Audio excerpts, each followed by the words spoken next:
युवा तारे स्पॉटलाइट में आपका स्वागत है। आज हमारे साथ मौजूद हैं अंगराज जी, जो एमएमए कोच हैं। तो अंगराज जी, आपका बहुत स्वागत है हमारे इस पर प्लेटफॉर्म में। सबसे पहले हम ये जानना चाहेंगे कि इस फील्ड में आने की प्रेरणा आपको कैसे मिली? देखिए, प्रेरणा मेरे भाई से स्टार्ट होती है। मैं जिस स्कूल में पढ़ता था, मैं बहुत शाई नेचर का था और आप डरपोक भी बोल सकते हैं। तो स्कूल में बहुत बुली किया जाता था मुझे। बहुत से लड़के मिलके मुझे पीटते भी थे, कई बार मैं पीट के भी आया हूँ घर पर। ये भय धीरे धीरे इनसिक्योरिटी में बदलने लग गया और मुझे घर से निकलने का भी मन नहीं करता था। और फिर यही सेम चीज़, मैं टोला डुगरी बस्ती में रहता हूँ, उस बस्ती में भी कुछ ऐसा ही हालात रहा है। पिटाना, छेड़ना, गाली गलौज करना। और मैं उस फैमिली से नहीं हूँ, मैं एक लोअर मिडिल क्लास फैमिली से हूँ। मेरे पापा ऑटो चलाते हैं, वो आज भी चलाते हैं, मॉम हाउस वाइफ है। तो वैसी हालात घर में ऐसी रही कि इस सब में कभी ध्यान ही नहीं गया। पर सिख फैमिली में होने के बावजूद भी मार्शल आर्ट्स की तरफ उतना कभी ध्यान नहीं रहा। पर जैसे जैसे एज बढ़ती गई वैसे वैसे मन में एक उठने लग गया कि आज तो चल जा रहा है, आगे कैसे चलेगा। तो मैंने 2015 में क्योकिशन कराटे स्टार्ट किए। अच्छा। पाली सर के पास में। उनका पूरा नाम कृपाल सिंह है। वो अपने टाइम में एक नेशनल लेवल के बहुत अच्छे चैंपियन रहे हैं। उनसे मैंने क्योकिशन कराटे 8 महीने सीखा। फिर उसके बाद मैं उनके भी गुरु। मुझे लगा कि शायद मुझे और अपना लेवल बढ़ाना चाहिए, क्योंकि इनसिक्योरिटी जा नहीं रही थी। जैसे एक बच्चे थोड़ा सीखते हैं, थोड़ा और आगे जाना है, एक डर का भावना दिल में बिल्कुल कर जाता है, तो और एक लेवल आगे जाना। तो मैं उनके भी गुरु के पास गया, कुलदीप सिंह धंजल। उनसे मैंने 2-3 साल ट्रेनिंग की। उनके थ्रू मैं फिर दिल्ली गया। वहाँ पे जाके मैंने मुआ थाई एमएमए सीखा, क्योंकि कराटे एक डैन 1 तक सीखने के बावजूद भी मुझे नहीं लग रहा था कि जो मैं सीखा हूँ वो एक रियल लाइफ स्ट्रीट फाइट में या फिर एक सेल्फ डिफेंस में मुझे सक्सेसफुली काम आ सकता है। सर, जब मैंने सोशल मीडिया वगैरह में देखा, उस समय सोशल मीडिया उतना एक्टिव भी नहीं था। पर अच्छा, जैसे कब आपने शुरुआत की थी इसकी? मैंने 2017-18 में मैं दिल्ली गया था। अच्छा। कुलदीप सर के कॉन्टैक्ट्स थे, उनके थ्रू मैं वहाँ पे गया, ट्रेनिंग कर रहा था knockout martial arts and fitness club में। वहाँ मैंने 6 महीना साल ट्रेनिंग दिल्ली में रह के आपने? जी। अच्छा। तो बहुत अच्छी ट्रेनिंग दी वहाँ के सर्स ने, जेके सियान सर, उन लोगों ने बहुत अच्छी ट्रेनिंग दी मुझे और बहुत कुछ सिखाया। काफ़ी एक्सपेंसिव है उनकी ट्रेनिंग। जो मैंने यहाँ पे सुपरवाइजर एज क्लीनिंग सुपरवाइजर पायल टॉकीज में काम करके अर्निंग की थी, वो सारे पैसे मैंने वहाँ यूज़ किए। अच्छा।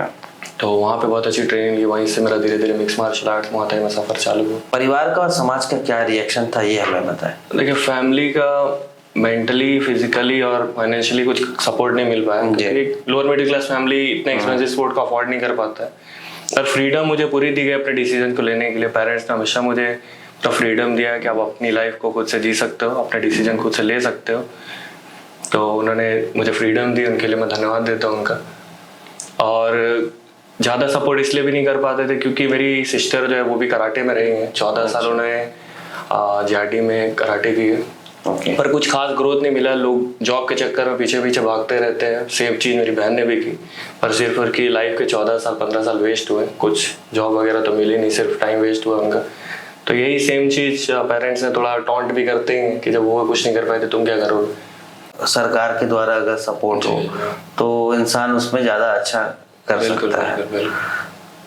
क्या राय है आपकी इस बारे में? देखिए, समाज तो सबसे पहले नई चीज को अडॉप्ट ही नहीं करना चाहता। अगर आप कुछ अलग कर रहे हैं तो सबसे पहले आपको रोकने की कोशिश करेगा। वो चाहेगा ही नहीं कि आप कुछ नया करें।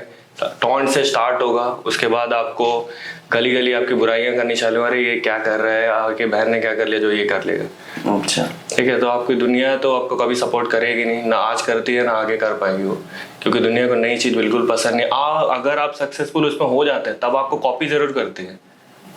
तो समाज का हमेशा यही रिएक्शन रहा है और मैं सबसे यही कहूँगा कि आप समाज की परवाह न करें। अगर आप किसी चीज़ को लेकर चल रहे हैं तो आप अपने आप को लेकर चले, किसी के सपोर्ट की परवाह न करें।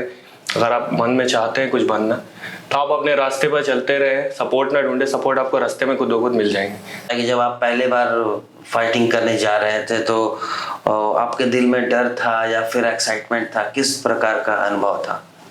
देखिए, मैं सबसे पहले कराटे सीखा तो मैंने एक ताइक्वांडो टूर्नामेंट में पार्टिसिपेट किया। पर उस टूर्नामेंट में पार्टिसिपेट करने से पहले मैं और मेरा एक फ्रेंड अजय है, हम दोनों आपस में प्रैक्टिस करके बहुत ही ओवर कॉन्फिडेंट थे। हमें लगता था कि हम आराम से एक जीत जाएंगे, पर हुआ ऑपोजिट ही। हम जिस डिस्ट्रिक्ट टूर्नामेंट में खेलने गए वहाँ नेशनल और एशियन लेवल के प्लेयर एक डिस्ट्रिक्ट लेवल में प्रैक्टिस जैसे खेलने आ रहे थे। अब बहुत धुलाई हुई मेरी भी और मेरे फ्रेंड की भी। मेरा एक साइड पूरा सूज गया था। मुझे आज भी उस ओपोनेंट का नाम याद है, आसनसोल के एशिया टाइकोंडो चैंपियन भोलू रजक। हो सकता हो शायद मुझे सुन भी रहे हो, मुझे आज भी उनका नाम याद है। 2016 में शायद मैंने खेली थी या 2015 में। MMA और मुay थाई ना बोलते हैं। जी। तो इन दोनों में क्या बुनियादी अंतर है? देखिए, MMA क्या है कि ये एक अमेरिका का स्ट्रीट फाइट है जिसको उन्होंने लीगलाइज करके एक स्पोर्ट्स वे में लाने की पूरी तरह से कोशिश की है। और मिक्स मार्शल आर्ट्स में क्या है कि हर एक टाइप का मार्शल आर्टिस्ट खेल सकता है, चाहे वो बॉक्सिंग का हो, टाइकोंडो का हो, कराटे का हो, रेसलर हो, जूडो हो, किसी भी टाइप का मार्शल आर्टिस्ट है। उसे किसी भी टाइप की कोई बंदिश नहीं है कि आपको ये स्टाइल आती है तो आप नहीं पार्टिसिपेट करते। किसी भी स्टाइल का प्लेयर खेल सकते हैं, क्योंकि अगर आप बॉक्सिंग करते तो आपको सिर्फ बॉक्सर ही खेलने मिले, बॉक्सिंग टूर्नामेंट खेल सकते। अगर आप किक बॉक्सिंग करते तो आपको किक बॉक्सिंग मिला, कराटे करते कराटे। पर मिक्स मार्शल आर्ट्स में ऐसा कोई लिमिट नहीं है, आप कोई भी फील्ड से आप खेल सकते हैं। एक फाइटर का मेंटालिटी क्या होना चाहिए अगर आप किसी फाइट में जा रहे हैं, उससे पहले आपकी मेंटल स्थिति क्या होनी चाहिए, मतलब किसी की? देखिए, मेंटल स्थिति जो है वो आपकी ट्रेनिंग में ही बननी चालू हो जाती है। अगर आप अपनी ट्रेनिंग में सीरियस हैं, अपने गुरु की आप बात अच्छे से मान रहे हैं, उसकी एक एक बात को एक अच्छे शिष्य की तरह फॉलो कर रहे हैं, तो आपकी मेंटली और फिजिकली स्ट्रेंथ ऑटोमेटिकली पहले से ही तैयार होगी। आपको सिर्फ जाना है, अपना कर्म करना है और जीत आपके हाथ में वैसे ही आने वाली है। चैलेंज क्या रहता है ट्रेनिंग के दौरान? देखिए, सबसे फिजिकली और मेंटल यही रहता है कि हमारी डाइट। अच्छा। एक स्पोर्ट्समैन के लिए उसकी डाइट ही उसकी एक नींव होती है, उसका एक सबसे बड़ा मेन पॉइंट होता है। क्योंकि जब आप प्रैक्टिस करके घर जाते हैं, अगर आपको अच्छी डाइट नहीं मिलती है, वो एक स्पोर्ट्समैन मेंटली भी टूट जाता है और फिजिकली रिकवर भी नहीं हो पाता है कि अगले दिन वो प्रैक्टिस करे। शादी पार्टियों में जाके अपनी डाइट को पूरा किया। अच्छा। बिन बुलाए पार्टियों में, ये नहीं कि मुझे बुलाया गया है। अच्छा। बहुत से लोगों ने किया होगा या फन में किया होगा, पर मैंने अपनी मजबूरी में भी किया है। अपनी डाइट को पूरा करने के लिए बिन बुलाए पार्टियों में चल जाना। मार खाने का डर तो रहता था, पर अपने गोल पे ज्यादा ध्यान रहता था। मुआ थाई अपने आप नाम से ही अपनी कंट्री को रिप्रेजेंट कर रहा है। मुआ का मतलब होता है बॉक्सिंग और थाई मतलब होता है थाईलैंड। ये थाईलैंड का नेशनल स्पोर्ट है। जो सोशल मीडिया से लोग जुड़े हुए हैं वो इसके एक एक डिटेल को जानते हैं। और मुआ थाई उनके कंट्री की प्राइड है। एक 5 साल का बच्चा भी वहाँ पे ट्रेनिंग करता है और वो 5 साल की उम्र से जो ट्रेनिंग करता है वो कंटिन्यू 40 साल, 50 साल, 60 साल तक करता है। और मोस्टली उन लोगों की मुआ थाई से ही अर्निंग होती है। एक छोटा सा बच्चा जो हमारे यहाँ पे अगर ट्रेनिंग करता है तो वो 6 महीना साल भर करके रुक जाता है, पर वहाँ पे मुआ थाई आपके सांस लेना जरूरी है, जैसे खाना जरूरी है, वहाँ पे स्पोर्ट्स करना भी जरूरी है। पेरेंट्स को बच्चों को लेकर अपने ट्रेनिंग स्कूल में डाल देते हैं। बच्चों को वहाँ ट्रेनिंग दी जाती है, उन कुछ साल बाद उनकी फाइट कराई जाती है। और मैं आपको बता दूं, बहुत से लोगों ने नहीं सुना होगा, जो लोग वहाँ गए उनके में उसे मैंने सुना है। जिस दिन अगर वो बच्चा अपनी फाइट को हार जाता है, उन्हें उस दिन का खाना नहीं दिया जाता और अगले दिन उन्हें भूखे पेट ही प्रैक्टिस करनी होगी। भूखे पेट प्रैक्टिस करनी होगी। सोचिए वो बच्चे का क्या जज्बा होगा। एक भूखे शेर वाला हिसाब हो जा रहा है कि जो बच्चा मार खा कर आया है, लहूलुहान होकर आया, अगले दिन उसे फिर भूखे पेट प्रैक्टिस करनी, तब जाके प्रैक्टिस के बाद उसे कहीं खाना मिलने वाला है। तो क्या एग्रेशन होता है उन बच्चों का और क्या डेडिकेशन है उन बच्चों का। आज हमारे पेरेंट्स वैसा डेडिकेशन वैसे हमारे बच्चे नहीं दे पा रहे। एक बार एक टूर्नामेंट हार जाता है यहाँ पर तो बच्चे या तो पेरेंट्स उसे हटा लेते हैं, तो बच्चा बोलता मुझे नहीं जाना। या फिर ये होता है कि मान लीजिए लड़ते लड़ते थोड़ी सी चोट लग गई। हाँ। बच्चा भी आके रो दिया, मम्मी पापा भी देखे बच्चे को चोट लगी है तो वो भी मान जाते हैं कि नहीं, बिना मतलब का इसे चोट लग गया, रहने दो, इस चीज को सिखाने की कोई जरूरत नहीं है। बहुत सॉफ्ट बनाते जा रहे हैं पेरेंट्स अपने बच्चों को, जो अच्छी बात नहीं है हमारे इंडिया के भविष्य के लिए। हर कंट्री अपने बच्चों को बचपन से मजबूत बना रही है। मुआय थाई में एक आता है आर्ट ऑफ 8 लिम्स। जी। तो इसका मतलब क्या है, ये हमें थोड़ा सा समझाइए। आर्ट ऑफ 8 लिम्स का मतलब है, आप लिम्स का मतलब सबसे पहले बता दूं, लिम्स मतलब अंग होते हैं। आठ मतलब हो गए 8 बोल रहा हूँ मैं। 8 लिम्स में आते हैं हमारे 2 हाथ, हमारे 2 एल्बोज, हमारे 2 नीज और हमारे 2 पैर। यही है मुआ थाई का आर्ट ऑफ 8 लिम्स, 2, 4, 6 एंड 8। ठीक है, यही मुआ थाई का 8 लिम्स है। सेफ्टी के लिए आप लोग क्या यूज करते हैं? देखिए, थाईलैंड में तो बच्चों को बचपन से प्रोफेशनल खिलवाते हैं, पर हमारे इंडिया में प्रोफेशनल को उतना मतलब मोटिवेट नहीं किया जाता है, तो इसलिए हमारे यहाँ पे अभी हाल फिलहाल में WBC वर्ल्ड बॉक्सिंग काउंसिल, सबने नाम सुने होगा, तो WBC काउंसिल से हमारे इंडिया से दयाचंद भोला सर ने एफिलिएशन लिया है एमेच्योर लेवल का, जो हमारे इंडिया में पिछले साल ही आया है। WBC मुआ थाई इंडिया, आप लोग गूगल में वेबसाइट वगैरह भी देख सकते हैं।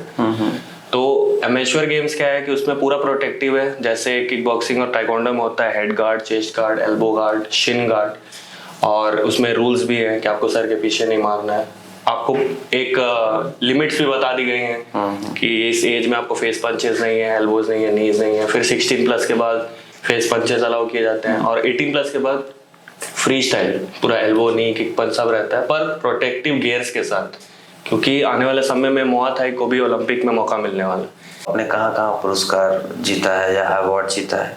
देखिए, मैंने कराटे में अचीवमेंट्स है मेरी, मुआ थाई में है, MMA में है, और बाकी बहुत से टूर्नामेंट्स अलग अलग स्टेट्स में जाके खेले हैं। ऐसा नहीं है कि इंडिया के लेवल प्लेयर्स के लेवल कम है, जो लोग डेडिकेटेड रहते हैं। जैसे कि मुआ थाई को अगर आप देखना चाहते हैं तो आपको त्रिपुरा, असम, मेघालय, इस स्टेट्स में बहुत देखने को मिलेगा। वो लोग आज भी इससे स्टाइल को बहुत मानते हैं। जैसे हमारे यहाँ पे कराटे, टाइकोंडो ही ज़्यादा चलता है, उनकी स्टेट्स में ज़्यादा मुआ थाई, किक बॉक्सिंग, ये सब ज़्यादा चलता है। और अगर आपको MMA देखना है तो उत्तराखंड, दिल्ली, कोलकाता, मुंबई, ये सब बड़ी स्टेट्स में, मतलब हर एक स्टेट्स ने एक एक फाइट स्टाइल को अडॉप्ट कर लिया है, और उसी फाइट स्टाइल में वो लोग नाम भी कमा रहे हैं। कुछ लोग तो एक्शन कोरियोग्राफर बन जा रहे हैं। बट आपके एकेडमी का नाम बताएं कि क्या है? मेरी एकेडमी का नाम है AK mix martial arts academy, और ये एकेडमी मैं 2021-20 से चला रहा हूँ। टाटा स्टील फाउंडेशन ने मुझे बहुत सपोर्ट किया जी। अच्छी स्पेस मुझे कम से कम चार्जेस में दी है, और बाकी भी सपोर्ट करते हैं फाइनेंशियली भी। कुछ टूर्नामेंट्स हम लोग जैसे स्टेट डिस्ट्रिक्ट कराते हैं, मतलब टाटा स्टील फाउंडेशन की तरफ से आपको सहयोग मिला है। और कितने बच्चे हैं अभी आपके यहाँ पे जो सीखने आते हैं? 40 प्लस है, जिसमें से 8-10 लड़के हैं, बाकी लड़के हैं, और हर एज के हैं। देखिए, पहले तो पेरेंट्स इसी वजह से बच्चों को लेकर आते हैं कि वो आत्मनिर्भर बन सके। आजकल आप लोग केसेस देख ही रहे हैं, आजकल ईव टीजिंग, हर एक केसेस बहुत बढ़ते जा रहे हैं जी। तो पेरेंट्स घबरा कर भी लेकर आते हैं, और अपने बच्चों की सेफ्टी के लिए भी लेकर आते हैं। पर जब बच्चों को लगता है कि ये स्पोर्ट्स सेफ है, क्योंकि हम लोग जब भी ट्रेनिंग कराते हैं उसके बाद हम लोग गार्ड्स वगैरह से प्रोटेक्टिव करके स्पैरिंग कराते हैं। स्पैरिंग मतलब एक लाइट कॉन्टैक्ट, आपकी टेक्निक को निखारने के लिए आप कितना सीखे, आपको कितना याद है, आपस में फाइट कराया जाता है, तो बिल्कुल सेफ रहता है। तो जब धीरे धीरे बच्चों का मन बढ़ता है तो वो खुद ही बोलते हैं कि सर हम लोग टूर्नामेंट में पार्टिसिपेट करना चाहते हैं। तो कोविड के दौरान क्या स्थिति थी आपकी, इस बारे में थोड़ा चर्चा करें तो अच्छा रहेगा। कोविड के समय में मुझे ही नहीं, बहुत से टीचर्स को बहुत प्रॉब्लम होता है, क्योंकि बहुत से टीचर्स को मेरी तरह ही अपना घर भी इसी से चलाना होता है जी। वो स्कूल्स में सिखाते हैं या पार्क में सिखाते हैं, ग्राउंड में सिखाते हैं। बहुत से लोगों के पास एकेडमी भी नहीं है, तो कुछ लोगों ने तो ऑनलाइन क्लासेस चालू की, पर बहुत से कोचेस तो इतने मतलब कमजोर है कि उनके पास तो अच्छा स्मार्टफोन भी नहीं था। तो हाँ बताएं फिर कैसे आपने सर्वाइव किया? मैं ऑनलाइन क्लासेस लेने लग गया। मैंने लंदन में वाले स्टूडेंट्स ऑनलाइन मैंने डाला था, एक ऐप था, उस पर मैंने डाला था। लंदन के स्टूडेंट्स को ट्रेनिंग दी है, श्रीलंका के दी है। एज में बड़े थे वो, 40-45 साल के थे, कुछ बच्चे भी थे उसमें, तो उससे ही अपना घर चलाया। फिर सहारा सिटी में मैं छुप छुपा के जाता था, क्योंकि खाने को तो पेट में ना हो तो आदमी कोविड नहीं देखता, वायरस नहीं देखता है। तो छुप छुपा के मैं जैसे तैसे करके सहारा सिटी में जाता था कुछ बच्चों को सिखाने के लिए, और इधर उधर भी सोसाइटीज वगैरह में चला के फिर मैं सोनारी जाता था, और सोसाइटी का नाम तो भूल रहा हूँ, वहाँ भी मैं बच्चों को जाकर ट्रेनिंग देता था।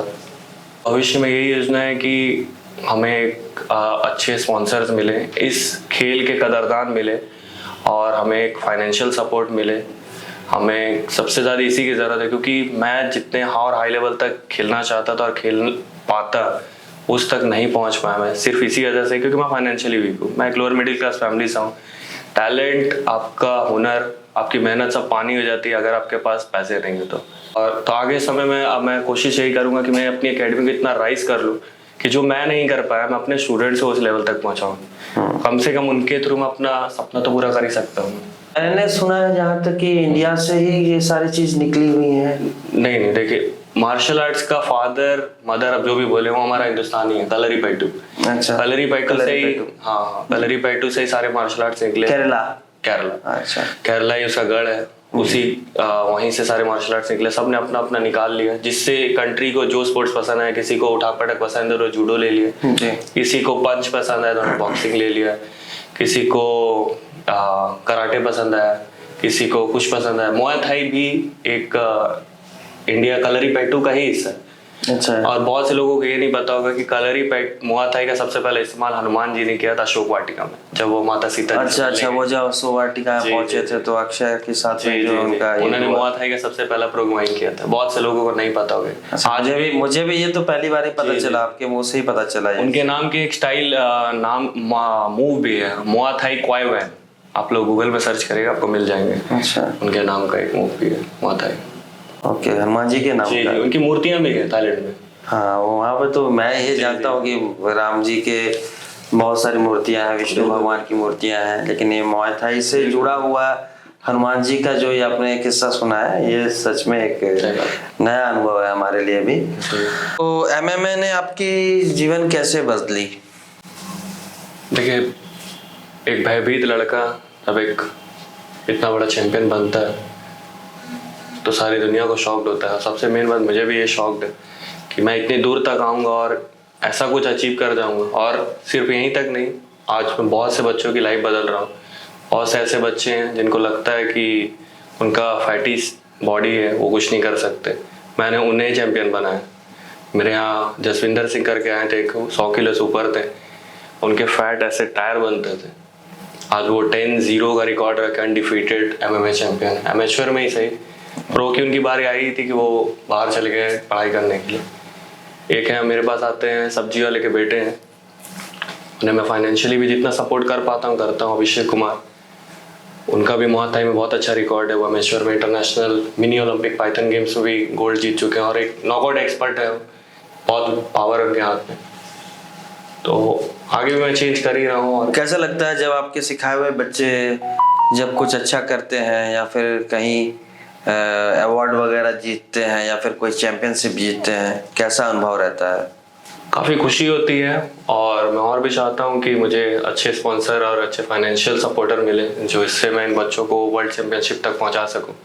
क्योंकि मैं जिस एसोसिएशन वगैरह से जुड़ा हुआ हूँ, उनकी पहुँच बहुत ऊपर तक है। 1 चैंपियनशिप, IMFN वगैरह तक भी हमारी पहुँच है। पर दिक्कत है कि फाइनेंशियल प्रॉब्लम्स हो जाती हैं तो बच्चे उतना नहीं कर पाते हैं, पेरेंट्स भी उतने कैपेबल नहीं हैं। और सबसे बड़ी दिक्कत यही है कि जिनके पास हुनर है उनके पास पैसे नहीं, और जिनके पास पैसे हैं उनके पास हुनर नहीं है।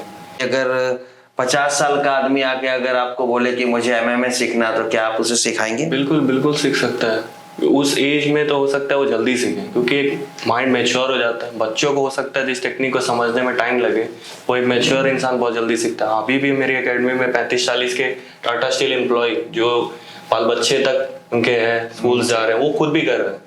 जी जी। तो ऐसा कोई एज लिमिट नहीं है। तो जो आप ये एमएमए की ट्रेनिंग देते हैं बच्चों को, कुछ खास डाइट उसके लिए बताते हैं या फिर कुछ प्रोटीन्स वगैरह उनको लेने के लिए बोलते हैं? देखिए, कोशिश करिए कि हमारे हिंदुस्तान के पुराने डाइट को फॉलो करें जो कि नेचुरल रहा है, जैसे घी, दूध, पनीर।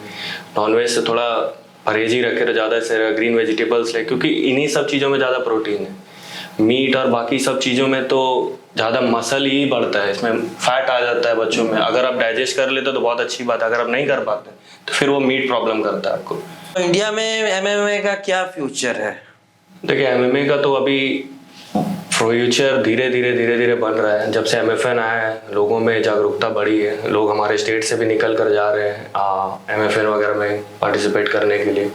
और एमएफएन भी अभी ग्रो कर रहा है, अभी उतना ग्रो नहीं किया है। वो भी हमारे हिंदुस्तान का एक यूएफसी बोल सके, हमारे प्लेयर्स को प्रमोट कर रहा है। बहुत सारे ओलंपिक रेसलर्स भी धीरे धीरे एमएमए में आने लग गए हैं। वो लोग भी अपनी किस्मत भी आजमा रहे हैं, अपने टैलेंट को एक बार चेक कर रहे हैं कि क्या अगर हम फ्री स्टाइल एमएमए खेलते हैं तो उसमें हमारा क्या भविष्य होने वाला है। और ग्रोथ अच्छी मिल रही है उन्हें भी। बाहर में जैसे मेट्रो सिटीज में जो ट्रेनिंग दी जाती है और आप जो ट्रेनिंग देते हैं, तो आपको ऐसा लगता है कि कहीं ना कहीं हम लोग इस चीज में थोड़े से पिछड़ रहे हैं, या फिर उनके पास में ज्यादा फैसिलिटीज हैं इसलिए वो लोग अच्छे कर रहे हैं? ऐसा कभी फील होता है आपको? नहीं देखिए, हमारी एकेडमी में जितने यूज़फुल इक्विपमेंट्स हैं वो सब हमारे पास ऑलरेडी अवेलेबल है। हाँ, 2-3 साल पहले नहीं थे, हमने ऐसे इधर उधर से लोन लेकर हमने एकेडमी में 10 लाख रुपए का सामान कम से कम ने रखा है। तो जितनी इक्विपमेंट्स की यूज़ है, अगर आप उसमें ही अच्छी ट्रेनिंग करें तो आपको किसी प्लेयर से कम समझने की खुद को ज़रूरत नहीं है। हाईटेक ट्रेनिंग का मतलब ये नहीं होता है कि आप चैंपियन बन जाओगे। ट्रेनिंग का माइंडसेट तब बनता है जब आपके पास में एक बड़ा पर्पस होता है, वो पर्पस ही आपको चैंपियन बनाता है। आपने मोहम्मद अली का भी कोट सुना ही होगा, उन्होंने भी कहा था कि विल जब तक है आपकी स्किल तभी काम आएगी। जी बिल्कुल। तो वही सेम चीज़ मैं भी यही कहूँगा। आइडियल आपके कौन रहे? देखिए, स्टार्टिंग में तो उतना मुझे इस प्लेयर्स का समझ नहीं था, पर जैसे जैसे मैं एमएमए में आता गया तो मुझे अब मैकग्रेगर और एलेक्स परेरा बहुत पसंद है, क्योंकि वो बहुत ही पिछड़ी फैमिली से आए हैं। हमें उससे भी उन लोगों को देखकर ही ज़्यादा मोटिवेशन जागता है जो हम जैसे होते हैं। कि वो भी एक प्लम्बर था मैकग्रेगर, आज वो हज़ारों करोड़ का मालिक है। उसे मिक्स मार्शल आर्ट्स ने हज़ारों करोड़ का मालिक बना है, तरह तरह के ब्रांड्स है, उसके बिजनेस है। और एलेक्स परेरा जो है वो भी एक नॉकआउट एक्सपर्ट है, वो मेरे वेट में मिडिल वेट में खेलते हैं, और वो एक टायर पंचर बनाने वाले हैं। वो ब्राज़ील के गरीब कंट्री से आए हैं, नाम तो मुझे अच्छे से याद नहीं, अजीब सा नाम है उनका। तो वो कर सकते हैं इतनी दूर तक स्ट्रगल करके, तो हम क्यों नहीं कर सकते। कार से आपको किस तरह का सहयोग मिल रहा है? नहीं, बिल्कुल नहीं, आज तक तो कोई सपोर्ट नहीं मिला। मैं बहुत सालों से 2018 से कर रहा हूँ, और ऐसी कोई उम्मीद भी नहीं है। हम कई बार स्पॉन्सर्स के लिए मिनिस्टर्स के पास भी गए हैं, पर मिनिस्टर हमारे सर्टिफिकेट को ऐसे नकारते जैसे हमारी मेहनत की कोई कीमत ही नहीं है। सर्टिफिकेट को ऐसे देखते हैं और बोलते हैं इसका क्या फ़ायदा, इसका क्या फ़ायदा, इसका क्या फ़ायदा। तो आपके साथ में ऐसा हुआ है? हाँ, बहुत बार हुआ। मेरे स्टूडेंट्स के साथ भी आज भी हो रहा है। मैं आज भी अपने स्टूडेंट्स को ले जाकर मैं झेल चुका हूँ, फिर भी मैं कोशिश करता हूँ कि क्या पता हर मिनिस्टर कुछ माइंडसेट अलग हो, किसी को ये चीज़ समझ में आए। ये राज्य सरकार हमें सपोर्ट करना चाहती है तो सबसे पहले तो हमारे स्पोर्ट्स को, हमारे बच्चों को एक ऐसी प्लेटफॉर्म दे जिससे कि हमारे बच्चों को एक रोजगार भी मिल जाए। जैसे कि आप बॉक्सिंग में जॉब्स दे रहे हैं, टाइकोंडो में एक लेवल ले रहे हैं, एथलीट्स को दे रहे हैं, तो वैसा एक प्रेफरेंस हमारे स्पोर्ट्स को भी मिलना चाहिए, क्योंकि हमारा स्पोर्ट्स भी इजी नहीं है। जिनको इजी लगता है वो कुछ महीने ट्रेनिंग करके देख सकते हैं, ट्रेनिंग में ही उन्हें समझ में आ जाएगा कि स्पोर्ट्स कितना इजी है या कितना डिफिकल्ट है। एमएमए और ये जो WWE होता है, इन दोनों में क्या डिफरेंसेस है? देखिए, WWE एक ट्रेंड सीरियल, अच्छा, ठीक है, वो ट्रेनिंग जो कर रहे हैं, वो जो दिखा रहे हैं, वो लगभग रियल है, पर सीरियल ये सारा प्री प्लान रहता है। आपको पता है मैं क्या चलाने वाला हूँ और मुझे पता है मैं क्या खाने वाला हूँ। पर एमएमए में ऐसा है कि सामने वाला रेसलर भी हो सकता है, स्ट्राइकर भी हो सकता है, वो टाइकोंडो प्लेयर भी हो सकता है, कराटे, और वो क्या टेक्निक से लड़ेगा मुझसे मुझे भी नहीं पता, और उसे भी नहीं पता कि मैं किस टेक्निक से लड़ने वाला हूँ। बहुत डिफिकल्ट हो जाता है, क्योंकि आप किसी बॉक्सर से लड़, आपको पता है कि वो पंच ही चलाएगा।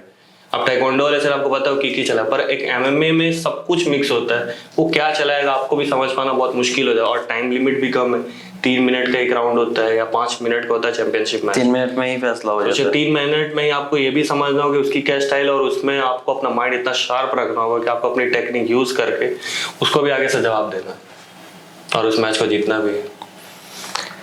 एमएमए और स्ट्रीट फाइट में क्या फर्क है?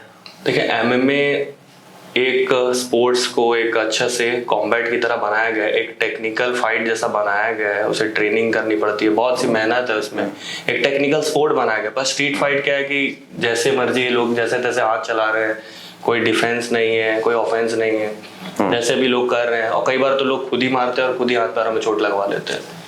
तो बहुत डिफरेंस है उसमें। स्ट्रीट फाइट तो कोई भी कर सकता है, पर एमएमए करने के लिए आपको एक प्रॉपर ट्रेनर होना चाहिए जो ट्रेनिंग कर चुके हैं, जिनके इसके नॉलेज है, और उन्हें फिर टाइम लगता है, धीरे धीरे एक्सपायरिंग करते हैं, फिर डिस्ट्रिक्ट चैंपियनशिप, स्टेट, नेशनल, जहाँ तक उनका मन या फिर उनकी फाइनेंशियल कंडीशन है, उनकी मेंटल क्या सोच है कि वो कहाँ तक खेलना चाहते हैं, क्या पर्पस है उनकी लाइफ का। आपकी एकेडमी में आके बच्चे क्यों सीखें? देखिए, मेरे यहाँ पे सीखने का सबसे बड़ा रीज़न यही है कि मैं बच्चों को वो सिखाता हूँ जो उनको रियल लाइफ में काम आने वाला है। मैं किसी बच्चे को ऐसा फोर्स नहीं करता कि आपको टूर्नामेंट खेलना होगा, जो कि अधिकतर अदर स्पोर्ट्स में किया जाता है कि आपको 3 महीने बाद ग्रेडिंग देनी है, आपको 2000 का ड्रेस लेना है, आपको ये ग्रेडिंग देनी ही होगी। बहुत से कोचेस का मैंने ये भी सुना, देनी ही होगी, ऐसा उनका वर्जन रहता है। आपको आना ही होगा, आप नहीं करेंगे तो आपको निकाल दीजिएगा। पर मेरे यहाँ ऐसा कुछ नहीं है। और दूसरी बात ये है कि जो मैं टेक्निक सिखा रहा हूँ, आप स्पोर्ट्स करें, फाइट करें ना करें, पर वो आपको हमेशा याद रहेगा और काम आएगा। और सबसे मेन बात, अगर आप सेल्फ डिफेंस के लिए 6 महीना साल भी यहाँ बिता लेते हैं तो वो ज्ञान अब आगे चल के अपनी जनरेशन को पास कर सकते हैं। तो वो जनरेशन टू जनरेशन हो सकता है आप नहीं कर पाए, आपकी जनरेशन के पास जो ज्ञान जाता है उस जनरेशन का हो सकता है उसमें मन हो कि पापा नहीं किए हैं, मैं करूँगा इसे आगे जाके। तो वो इस पापा के ज्ञान को आगे बढ़ा सकते हैं। जैसे गीता फोगाट के पिताजी एक नेशनल लेवल तक खेले, उन्होंने अपना ज्ञान अपने बच्चों को पास किया, उनके बच्चे आगे चल के ओलंपिक खेल रहे हैं, कॉमनवेल्थ खेल रहे हैं, वर्ल्ड चैंपियनशिप तक खेल रहे हैं। उनकी सारी बेटियां वर्ल्ड लेवल की प्लेयर है, चैंपियंस भी है, चाहे रितु हो, गीता हो या बबीता, कोई भी। देखिए झारखंड में तो अभी ग्रोथ हो रहा है और सबसे मेन बात है कि अभी कराटे और टाइकोंडो की बहुत मोनोपोली चल रही है। ठीक है, मैं स्टेट हेड भी हूँ WBC मुआताई झारखंड का, MMA का भी। पर ये प्रॉब्लम यही है कि कराटे कोचेस एंटर नहीं करने देना चाह रहे हैं मुझे अपने डिस्ट्रिक्ट्स में, क्योंकि उन्हें पता है कि ये स्पोर्ट्स उनके स्पोर्ट्स से बेटर है। और क्यों बेटर है मैं आपको पहले ही बता चुका हूँ। ठीक है, वो लोग जो सिखा रहे हैं वो आर्टिफिशियल स्पोर्ट है। एक स्पोर्ट्स में और कॉम्बैट स्पोर्ट्स में बहुत जमीन आसमान का फर्क होता है। कराटे टच बैक होता है, टाइकोंडो भी एक टच बैक जैसा होता है। एक देखिए, अगर रियल में आपको कोई पंच चलाता है तो कोई धीरे नहीं चलाने वाला। अगर आपके ऊपर हमला होता है, मुझ पर ही हमला होता है, तो कोई ध्यान से या धीरे नहीं चलाने वाला, कोई टेक्निक से ऐसे खड़े होकर पंच नहीं चलाने वाला है या फिर स्लो नहीं चलाने। पर MMA में जो है वहां आपको मारने के लिए, मार देने के लिए लोग उतरते हैं। मान लीजिए कि अगर फाइट करते हुए अगर किसी की जान चली जाती है तो उसका जिम्मेदार कौन रहेगा? देखिए, जान नहीं गई आज तक किसी की। वो अगर ऐसा, अगर हमने यूट्यूब वगैरह में देखा भी है तो वो उनकी पहले से कोई ना कोई मेडिकल प्रॉब्लम होती है, क्योंकि इसके बहुत सारे मेडिकल टेस्ट होते हैं, तब आपको खेलने दिया जाता है। और चोट तब लगती है जब आपने प्रैक्टिस में फांकी मारी, अपने गुरु की बात काटी है, आपने ट्रेनिंग ढंग से नहीं की है। आप थोड़ी सी ट्रेनिंग करते हैं और आप सोचते हैं कि हम जाके खेल लेंगे और जीत जाएंगे, तो ऐसा नहीं है। आपको एक प्रॉपर ट्रेनिंग करनी होगी, आपको पसीना बहाना होगा।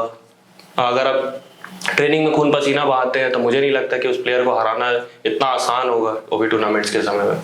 युवाओं से आप क्या कहना चाहते हैं जो इस फील्ड में कदम रखना चाहते हैं, जो थोड़ा डर रहे हैं मान लीजिए, या फिर फाइनेंशियल क्राइसिस की वजह से नहीं आना चाह रहे हैं? जी। तो इस पॉडकास्ट के माध्यम से आप क्या कहना चाहते हैं वैसे युवाओं को? देखिए, सबसे पहले मैं आपको बता दूं कि आप लोग UFC की फाइट्स को देखकर उस पर अपने आप को अनसेफ या इनसिक्योर ना फील करें, क्योंकि वहां तक पहुंचने के लिए आपको सालों मेहनत करनी होगी। उससे पहले आपको एक 6 महीने साल भर की प्रॉपर ट्रेनिंग करनी होगी, पूरे डेडिकेशन और पूरी मेहनत के साथ में।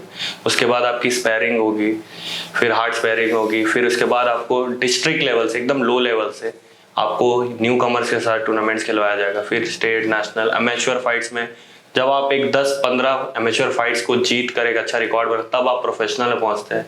धीरे धीरे आपका ग्रोथ होता है और ज़्यादातर चोट लगने का चांस तभी होता है जब आपकी ट्रेनिंग वीक है। और इसलिए मैं यही कहूँगा कि स्पोर्ट्स अनसेफ बिल्कुल नहीं है। आप बिल्कुल भी निश्चिंत रहें, आके ट्रेनिंग करें। डेमोन्स्ट्रेशन भी हम लोग फ्री ऑफ कॉस्ट देते हैं, आप आके आराम से करके चेक कर सकते हैं। तो अंगराज जी, हमें अपने अचीवमेंट के बारे में बताएं। आपने अभी तक कहाँ कहाँ फाइटिंग की है और क्या क्या अवार्ड जीती हैं? देखिए, मैं international pro MMA silver medalist रहा हूँ 2018 में, और 2023 में मैंने एशियन मुआताई चैम्पियनशिप जीती है। वो भी 15 सेकंड नॉकआउट मेरा रिकॉर्ड रहा है। यूट्यूब चैनल में आप लोग देख सकते हैं हमारे में। और अभी मैं कोशिश कर रहा हूँ कि और बाहर वगैरह जाके खेलने की। वर्ल्ड चैम्पियनशिप भी बचा है बस मेरे, एशिया के बाद वर्ल्ड चैम्पियनशिप भी आता है, इसके बाद फिर वन चैम्पियनशिप है। बाकी भगवान अगर कृपा करे हम लोग ऊपर में अच्छे स्पॉन्सर की, तो हम लोग ज़रूर वहाँ तक पहुँचेंगे। मेहनत में तो कोई कमी नहीं कर रहे हम लोग।